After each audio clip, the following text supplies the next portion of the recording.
I can't imagine a wider open goal than this current government, summed up, as I said to you 10 minutes ago, by the existence of Chris Grayling.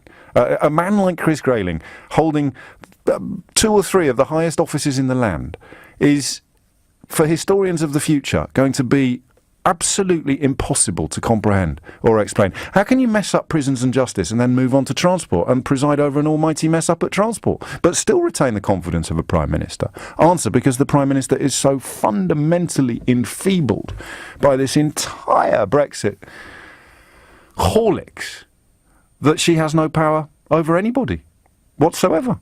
And yet the Leader of the Opposition is still, it would seem to me, faffing about, sort of Morris dancing on the deck of a ship that Theresa May is still steering. So, question number 1, what do you think he's up to? And then you can tell me whether you think it's good or bad. 0345 6060 973.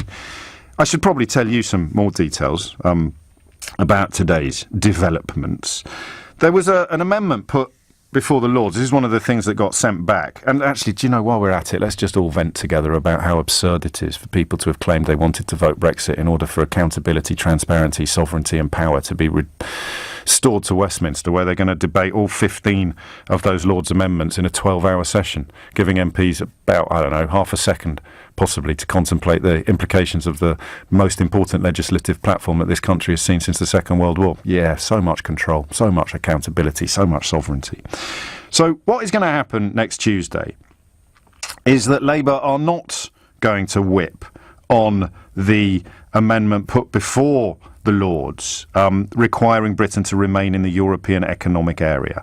That is basically the EU plus Iceland, Liechtenstein and Norway. It's not ideal. Any cursory understanding of the Swedish-Norway border will tell you that even though it is it aspires to being frictionless, it never will be. The technology that they are hoping to put in place is now 3 years overdue and way, way, way over budget, with no sign of it appearing anytime soon. But it's still better than being out. You'd still rather be able to trade in that way than I don't know, having to climb over a wall to get into the country. So you've got free movement of goods, free movement of services, free movement of people and free movement of capital with the EU and each other. And they adopt most of the bloc's rules, making them part of the single market. Labour could have whipped to support that amendment. If they did, it's probable that Conservative rebels would have gone with them. They could actually... Oh, I'm going to say it out loud, and if I've had a bit of a rush of blood to the head because I've been on my hollybobs, then feel free to throw a bucket of cold water over me. That could have brought down the government.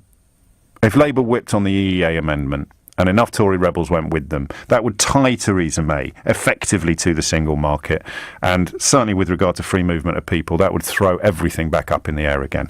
But Corbyn and Keir Starmer have elected not to do that. They've elected instead to put their own amendment before the House, which means automatically that Conservative MPs, I don't think we should call them rebels. I think we should now start actually using that word that is so vilely maligned by racists and xenophobes, but is something that we should take pride in. Conservative patriots, Conservative politicians prepared to put their country ahead of their own party or their own short-term careerism.